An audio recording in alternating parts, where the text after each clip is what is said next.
Welcome and thanks for listening to Finura Group's podcast, The Game of FinTech. Today, I'm your host, Danni Grande, and I'm a partner here at Finura Group and I head up our consulting area. In our episode today, we're going to be taking a look at QAR, or the Quality of Advice Review. The purpose of this Quality of Advice Review is to ensure that Australians have access to high quality, accessible and affordable financial advice. The terms of reference require the review to consider how the regulatory framework could better enable that provision of high quality advice for consumers. And of course, as we know, Michelle Levy took charge in leading the review and deep dove into the regulatory framework surrounding advice. Today, we welcome our guests, Katrina Swift and Paula Ladrainey from Tangelo. Tangelo provides a fresh kind of consultancy, a hybrid model with a focus on expertise and practical solutions for clients of all sizes across financial services. They focus on identifying gaps regarding people, policy and process and governance and solving problems at the source. Katrina is a financial planning compliance SME who has held senior roles across audit, advice, compliance and first-line risk management for both BT and Commonwealth Financial Planning. She's also led the development of remediation work for the Senate inquiry reporting and contributed extensively to the Royal Commission submissions. Paula is an experienced financial services executive with an unrivaled depth of experience in advice. In over her 22 years in the industry, she's managed large teams and worked across audit, advice coaching, learning and development, policy and advice process. Paula is highly values driven and is a passionate advocate for great advice. Paula balances a strategic focus with a highly practical implementation focus as well. Welcome to the show, ladies. Thank you, Danni. So there's been a lot of information about QAR out there, and suffice to say it's probably been a bit of information overload. We probably suspect there's some advice businesses out there who just want to keep their heads down until we see some of these recommendations getting some air.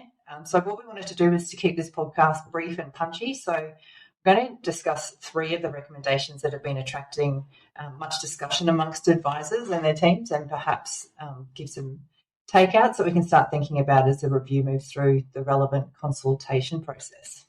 So let's jump straight in. So the first one we're going to talk about is recommendation 3. So I'm just going to recap what the actual recommendation is. So this is about relevant providers versus non-relevant providers. The recommendation is to amend the Corps Act to provide that personal advice must be provided by a relevant provider, where A, the provider is an individual, and B, either the client pays a fee for the advice or the issuer of the product pays a commission for the sale of the product to which personal advice relates. In all other cases, personal advice can be provided by a person who is not a relevant provider. All right, let's try and unpack that, and I'll hand over to you first, Paula. Thanks, Danni. Afternoon, everyone. Look, I think this is probably going to be one of those recommendations that's going to be intensely debated. Particularly around, I'm sure in the submissions and what you can read from the report, there was quite a few stakeholders talking about, is there an education, is there a skill set we need to think about for non-relevant providers? By the way, we need to think of a better name than non-relevant providers. Who wants to be called non-relevant? But aside from that, I think I can understand where this came from. I think we need to take it back to where this recommendation really came from. And one of the things that Michelle very clearly called out, and one of the things she did very well in the report, is it went back to the scope of the consumer. This is about the consumer and how they can get access to advice and support that they need. It's not necessarily about keeping the industry happy, but, advisors have gone through a big process of becoming educated, becoming professionals. So they probably see this now going, is this a step backwards that we're going in the industry? But if you think about general advice today, and this is really, I think, where it's coming about from, is clients engaging with general advice teams today, they're calling a product provider directly, generally for a reason that they're either an existing client with that product provider, or they specifically want to know something about that product provider. And they're engaging these teams to get an opinion on something so that they can make a decision. They don't understand the limitations of general advice and the limitations that go with it. They think they're talking to someone who's coaching them and giving them information so that they can make decisions. So sort of need to understand, I think, where this is coming from. So we're in a place today where these clients are getting some kind of opinion or advice that isn't actually really well thought through for themselves. So thinking about that, this is where that's coming from. So I do understand the need for these non-relevant providers. And I think if you think about it naturally, it's not going to be the holistic, complex advice. It's going to be the very client-driven style of request, it's very driven style of question. So I do think that's a good outcome moving from general advice to that space. I think intra-fund advice, that's probably in the past. You think about that, there won't be a space for intra-fund advice. And I think for some providers, that's certainly going to be simpler, trying to create teams, dividing general advice, then what then leads into intra-fund advice, what then leads into complex advice. There's definitely benefits from that perspective. You think about the fee, you think about the guardrails around that. I think there's still protections around, right, they're not going to charge a fee because at the end of the day, the reality is it's probably going to be a product provider who's going to get the benefit from selling their own product. And clients expect to buy that product. You think about, and it was called out in the report too, you think about buying a home loan. If a client wants a Westpac home loan, they're going to go to Westpac and get a home loan. If they want, so you think about that being the non-relevant provider, they want they want to know, oh, actually, I want the best loan. I don't know what that is. They're going to go to a mortgage broker and they're going to tell them, right, this is the best loan that's for you. And you think about that being the relevant provider. There's certainly going to be guardrails for the non-relevant providers. Obviously, you can't charge that fee, again, because you're likely selling your own product. And two, you're going to have to stick within a TMD. Relevant providers have got that opportunity to go, what's the best product, really knowing this client. These providers are going to have to stick within a TMD, really pretty much the product in line with whatever that customer profile is. I think one thing to call out for that, though, is that product providers are probably going to have to become a little bit more consistent and maybe describe their TMDs or target market determinations a little bit better towards a customer profile. Because at the moment, I think a lot of relevant providers are using their own judgments to interpret those TMDs, which these non-relevant providers are not likely to technically have that expertise in the background to deal with that.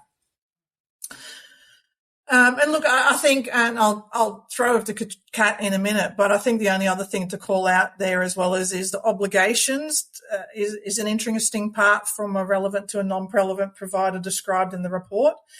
Is for a non-relevant provider, generally it's going to be an employee of a licensee, so all the obligations providing that good advice sits with the licensee rather than that employee or the non-relevant provider. Whereas with relevant providers, those obligations, those key obligations are going to sit with that relevant provider. And look, this is probably how you're going to interpret the report, and it'd be interesting how it comes out. But one of the things that I sort of read between the lines is that good advice obligation is sort of interlinked with some of those general obligations that a licensee takes care of today. You're honestly fairly efficiently, some of those risk management systems. So I do wonder how those obligations are going to translate to those individual relevant providers and the potential change in the relationship between the licensee and the actual relevant provider. Is there going to be a change? Is this potentially, I don't know, reading between the lines, is this potentially moving towards that self-licensing regime rather than having larger licensees? I think one call out to call with that is a lot of advisors today probably don't really know the intricacies of how these licensees are managing those obligations, those key general obligations. Probably don't have a lot of oversight on that, and shifting those just to individual relevant providers will be very challenging because there's a lot of work and processes that go into that in the background that I think there's still a need for a licensee or a service provider to support that. I don't think it'd be effective for an individual advisor to have to focus that in their day-to-day job of what they're doing. Yeah, right. It's an additional piece of work, isn't it? They have to become their own compliance Correct. team, essentially. Yeah. So, Kat, anything to add? And to that point, I think where this is really a beneficial piece for the financial advisors is that only a relevant provider can be calling themselves a financial advisor, a financial planner, or a stockbroker. So it's really differentiating the professionalism of the financial planners and the financial advisors within the industry, given that they can receive a fee for the advice that they're providing to their clients, or a commission, provided the client's given the okay for that. So I think it'll definitely make a bit of a shift across the industries to recognise that professionalism that that all of the financial advisors actually undertake within their practices. And to what Paula just said, is it'll now, and I think it'll enable them to set up their businesses a lot more efficiently. As a result of that, utilising their staff within their practices more efficiently in the roles that they undertake as well, through supervision underneath that advisor. But also the risk management component. There are separate obligations that sit from a licensing perspective in risk management and monitoring and supervision. So I still think there are separate obligations outside of the provision of advice that still has a benefit to be within a licensee for some of those practices. Yeah, great, good points. And do we think, is there any sort of key takeouts that advisors can start thinking about now, if should this recommendation get through? Well, I think one of the points that Kat raised quite well is, the report's a little bit written that the view of non-relevant providers probably sits more with the product provider, but I think there's a question to be asked around, can we really think about some of the admin support staff within practices filling this role as well? Because obviously, creating more time efficiencies for the advisor, who really should be spending those times with those key clients. And I think if there's an opportunity to do that, think about potentially who, succession planning some of the people in their practices, in their businesses for these roles. They're going to need a little bit of upskilling, but it creates a great succession plan within these advice practices, from, admin staff to potentially a non-relevant provider, going through then potentially a PY journey into an advisor. And that PY journey becomes a lot easier as well. So you're not only, saving some time and efficiencies potentially within the practice itself, using the advisor's time where it can be spent, and some of the admin support staff potentially, doing some of the ad hoc services as a non-relevant provider, but also that succession plan into, getting more financial advisors in the business and in the industry, I think will become an easier journey as well as they go through that process. Yeah, good points. Katrina, anything to add there? Yeah, I agree. I agree with what Paula just said, and particularly with the staffing and the documentation requirements that we'll talk about a little bit further. That there's that bit more scope as to how advice conversations are handled within advice practices, which could really shift a little bit to tailor the workload of a financial advisor within the practice, and utilising the staff for those types of interactions that may not require as much. Yeah. And you think too, given the fact that we've had such a reduction in advisor numbers, 26,500 in 2019 to I think just over 15,500 today, I sort of wonder if there's a pool of financial planners that are sort of sitting there that we, could really be well utilised in these kind of roles in an advice business. Absolutely. Yeah. All right, thank you. Second one. This is recommendation number 5, and it is around best interest duty. So I'll just recap what that recommendation is. So the existing best interest duty and related obligations, which is the duty to give appropriate advice assuming the best interest duty is satisfied, the duty to warn the client if the advice is based on inadequate or insufficient information, and the duty of priority if there is a conflict, should be replaced with the new statutory best interest duty. The new best interest duty would be a true fiduciary duty that reflects the general law and will not include a safe harbour. This duty will apply only to financial advisors of the relevant providers. So let's have a chat about that. And, over to me. To you. Yeah, I'll pick this one up. This is going to pick that up, my Kat? Okay. Yeah, this is actually a really interesting one for me. Sorry, Paula. Go for it. I am having, with the work that I've done in the past as well, we've certainly seen across the industry, and given that this is only going to the best interest duty and the fiduciary side of it will sit with a relevant provider, which is the financial advisor. It really talks to where the journey of the industry has gone over the last 12 years, I think. That introduction of the safe harbour steps was really a way to describe how you could demonstrate on a file or demonstrate to a client that you'd undertaken those actions for the client. But as we've gone down the track, the way the regulators looked at those safe harbour steps, they've tested to those safe harbour steps rather than using that as a first point of call in relation to determining conduct. So the outcome of addressing the safe harbour steps has really landed into whether the advice is appropriate or in the best interest of the client, and therefore whether it's appropriate, but taking into account the conduct of the advisor, which is really what the law was not intended for, and isn't a way to be able to test the conduct for an advisor. So bringing the fiduciary duty side of it through will put a potentially a greater obligation onto the advisor themselves. I think it'd be very interesting to see how the regulator now has to give guidance as to how they'll interpret this if it goes through, given that they've relied on those safe harbour steps in their interpretation, then there is still guidance that will be needed to see how they'll test for it. Okay. Yeah, and look, just to add to that as well, I think the removal of safe harbour is a no-brainer, I'll be honest. And, and I think the industry is very open to that, to have, we've all spoken about that. And if you think about, I think one thing that Michelle did very well is, she's looked at the consumer, but she's also looked at the law. And the reality is if someone wants to break the law, they're going to break the law. Mm-hmm.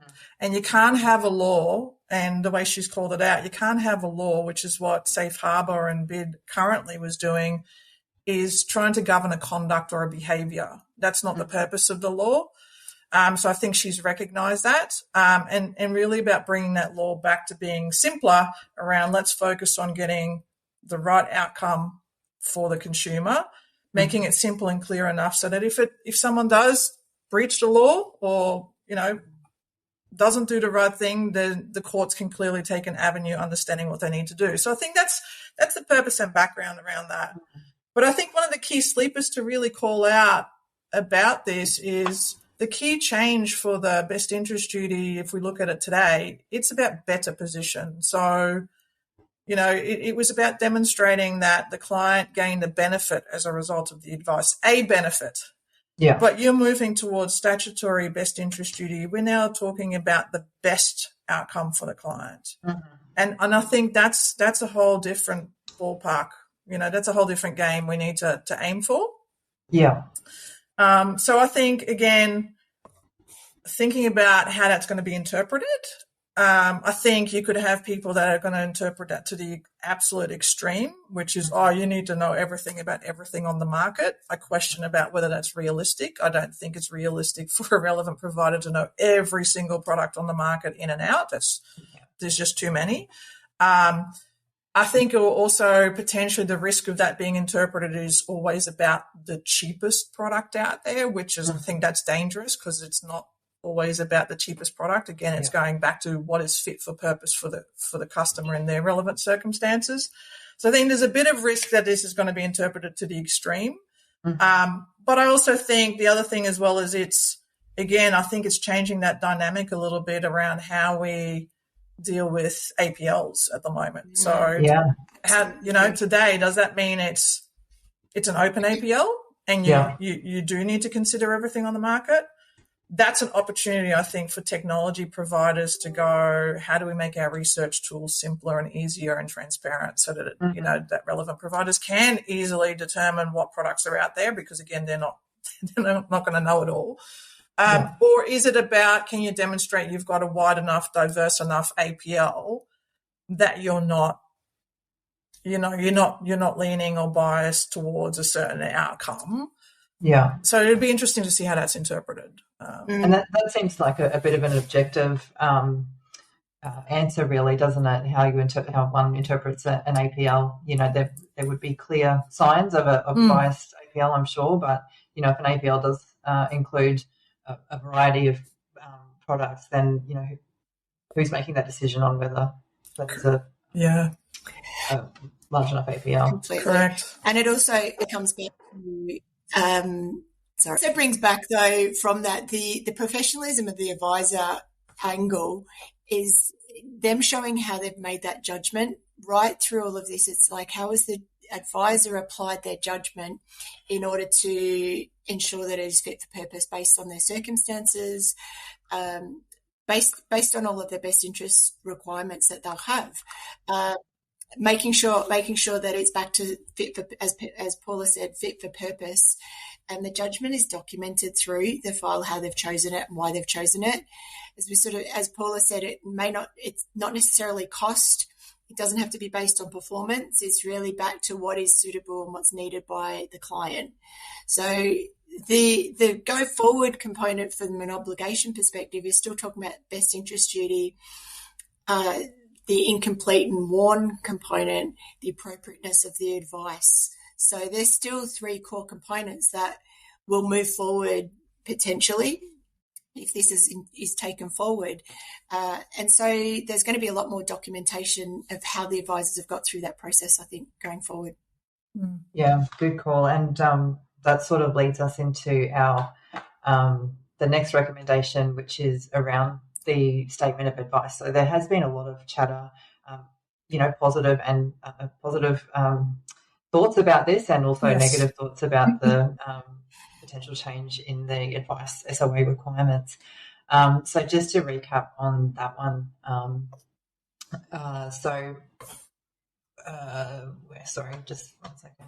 So the requirement to provide a statement of advice or record of advice should be replaced with the requirement for providers of personal advice to retail clients to maintain complete records of the advice provided, and to provide written advice on request by the client. Clients should be asked whether they would like written advice before or at the time the advice is provided, and request for written advice is required to be made before or at the time the advice is provided. This requirement will not apply to a person who is currently exempt from the requirement to provide SOAs.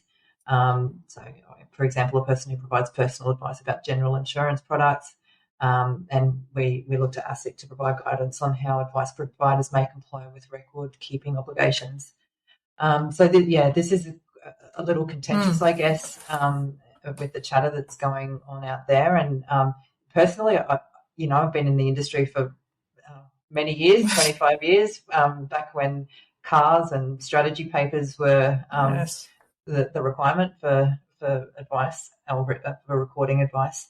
And so obviously been through FSR and FOFA, and hence we have the SOA as it sort of looks today, and it's sort of morphed into, quite a large document. And I think we can all agree that some of that can be, it's a good thing if we can strip some of that out, which is great. But are we really going to be ditching our advice documents? And it's sort of interesting. Best interest duty, I feel, sort of maybe flows into this a little bit. How are we going to be dealing with this one, Paula? Absolutely. I think everyone's definitely open, both consumer and advice industry, open to changing what we produce for a statement of advice today. And I think this is really what's driven it. And if you think, you see a lot of those surveys around the cost that goes into just producing a statement of advice and the time to do that. I think what's happened over years is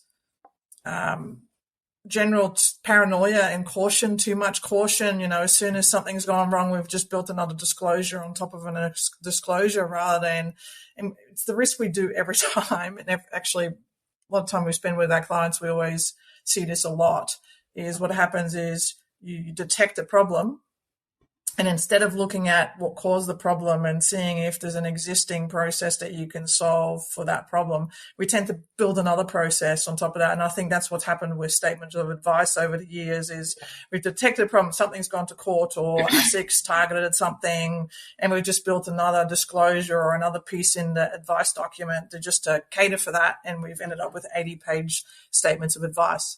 But I think one of the things that it does highlight in the report, and I think certainly things that we've looked at today, is there is an opportunity for statements of advice to actually be simpler today.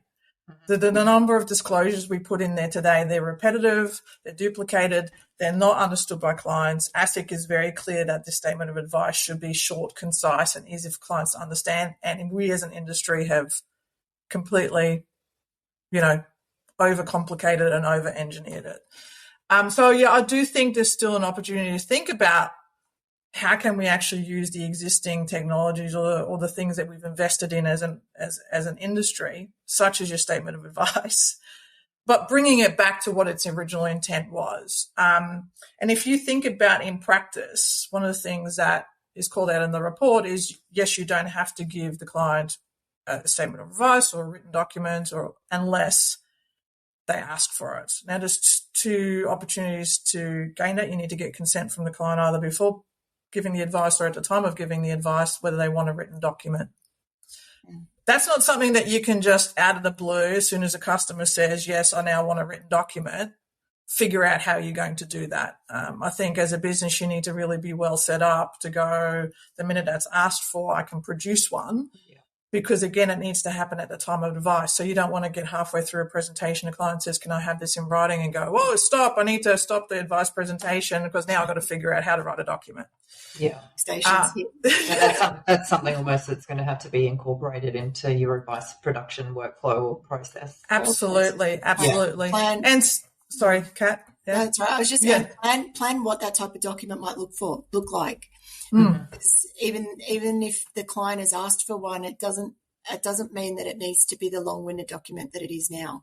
Yeah, correct. And I think we sort of see, we certainly see with the clients that we work with, there's sort of two perspectives on an SOA. It's either a presentation for the client, so that is part of their value proposition, that they actually give a document to the client, and then other businesses look at it purely as a compliance document, and they have to do it and tick the box, and that's it. So I think they're really good points around, you're still going to have something, but Kat, to your point, what is that going to look like? Maybe you can this is your chance to really turn that into that nice engagement document. Absolutely. Something that the client, at the end of the day, you've got to assume that the clients that are really going to want it are going to be the clients that just want a memory twig of what was said and what was agreed to, rather than it being, like you say, a big compliance document. I can't imagine many people out there in the industry have clients that are actually wanting that. So if you've got a digital form, so for example, you're doing it a digital, I know some people are already incorporating out the video SOAs and the likes like that. It's having a record there that if the client wants to have, and the client says that they want to have a record of the advice that's been provided, they're not necessarily going to want to go back and watch a 2-hour or a 1-hour interview that the advisor had with them over a digital component. They'll particularly just have some certain information that they want to refer back to as a reference point. So absolutely. Yeah, no, good points. And I guess, we obviously know that technology supports driving down the cost to serve your clients. So this is a really good opportunity to look at the technology that you're using, perhaps look at other pieces of technology that are out there that you feel your clients are going to engage with. I'm also mindful when I think about this as a client perspective. Like, this report is about how, giving that really good outcome for a client. If a client is a really significant component, person within your business, you're charging them a significant fee because you're doing a large piece of work. There's more likely to be complexities through that implementation process that might take a bit of time to come through, that needs revisiting back to that advice. And I'm conscious that there might be clients that, although they didn't ask for it at the time of the advice, or they said no to it at the time of the advice, or even prior to that because they understood it, as that implementation process goes forward, they may change their position on that and request it. Now, legally, the advisor may not have to actually give it to them, but from a value proposition to their client, are they going to say no? And so will they have something there that they can refresh back with the client through that, which is where having some automation and some technology behind the scenes that could incorporate and provide that out to the client, it just adds to that value proposition that the practice would have with a client. Yeah, absolutely. And look, and I think, one of the things that we need to keep in mind, and I'm going to be honest, one of the things that definitely gets called out in the industry across a big theme is we're not the best at record keeping. You look at a lot of the findings in all the reports, we're not the greatest at record keeping. So I think there's really an opportunity for advisors today to really already start thinking about that record keeping or how they might document an advice journey for the client today without necessarily having a statement of advice as it looks like today. because it's only going to help them with their record keeping potential gaps that they have today. Getting them already set up to that place that you're not solely relying on a, legalized compliance disclosure document that you think is going to tick it all off for you. So I think really thinking about that, but also thinking about that as you're documenting that journey yourself, how can that easily be transposed into a client record so you're not having to rework or rewrite something of your own work that could easily be given to a client. So, those technology systems, how do you create that journey of your advice record in a technology system that could easily be, transcribed into a client-facing output, which is realistically what the statement of advice was meant to do. And if you think about really what the report is honing in on around good advice and what that best interest duty component is about, I always look at it, it's 3 components. It's what, how, and why. So if you think about documenting that advice journey today, think about the what being the purpose. So what have you taken in around what you're trying to solve for the client? The what of the client themselves, what have you taken in about the client, so their likely circumstances. The how then being how you're going to solve for that purpose or that problem that you're trying to solve for, which is ultimately advice. And then your why being is, well, why that advice?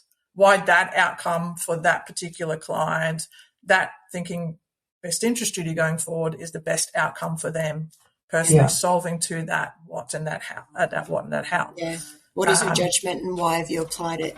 Why have you applied your judgment in this case for this client? Yeah.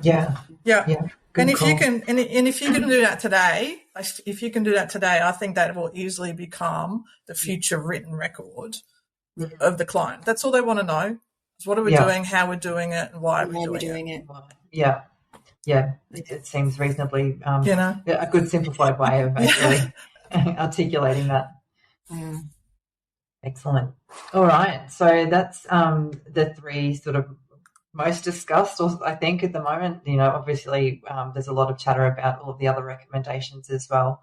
Are there any final takeouts or any other comments you'd like to make about those 3 recommendations or the report overall, Paula? Look, I think they are probably going to be the most debated, recommendations. Some of the other ones, I think they're no-brainers. I'll be honest, they're no-brainer quick wins. FDS has been a very challenging legislation. I think it would be welcomed by everyone, consumers and industry alike, to just fix that. Consent forms, consistency around consent forms, again, big no-brainer. So, I think government would be very silly to say no to those, particularly efficiencies, quick win. The other thing, and look, I think if you're reading the report, I think one call out I will say about the report itself, I think I'm not the greatest one who likes reading these reports, but I actually did read the whole thing from start to finish. And I think Michelle actually did a very good job explaining her rationale. And one interesting observation I got out of that, we always ask advisors to explain their rationale as to where are we today, where are we going, and why did we make those decisions along the way. That's exactly what she did in that report. She called out where are we today. She addressed each component, and you may not agree with all of it, but you can see the thinking and the engagement and the thought process, the alternatives that were considered along the way through that report. Absolutely. And she stuck to the scope of what that was about the whole time. So, look, I think that's one call out. If you haven't had a chance to read it, even if you want to understand why certain decisions were made, I think it's a good understanding of why some of the recommendations came out. Yeah, we'll pop a link back in to our show notes about that. Even I read the entire report, which is probably saying quite a bit. And I think it was, normally these things are quite difficult to read in terms of keeping your attention, I guess. There's a lot in there. But I like what you say, Paula. Michelle has managed to really explain her rationale really well, and she's kept to the point.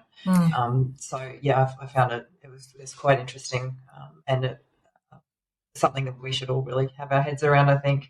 And I think it's nice and easy. It's an easy way to just jump in, and if there's anything that you're wanting to revisit, it's a very easy report to get into, to just focus in on a component that might be relevant for you. If you're a superannuation provider or an accountant, you can get straight into where it might be relevant for your component as well. Absolutely. Some good wins in there for the general advice side of things, and some clarity, finally getting some clarity around that grey area of, is it personal or is it personal advice or general advice? Yeah.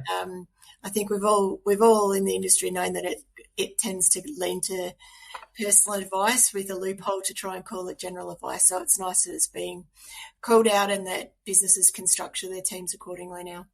Yeah. Yeah, great. Cool. Excellent. Thank you very much for your time and for coming on the show. You guys have really helped unpack those recommendations and put some simplicity around what they mean and what advisors can potentially start doing now to prepare for whatever outcome this is going to have over the coming months. Thanks for inviting us. It'll be a very interesting time. I'm looking forward to it. Thanks for having us. Thanks, guys. Cheers.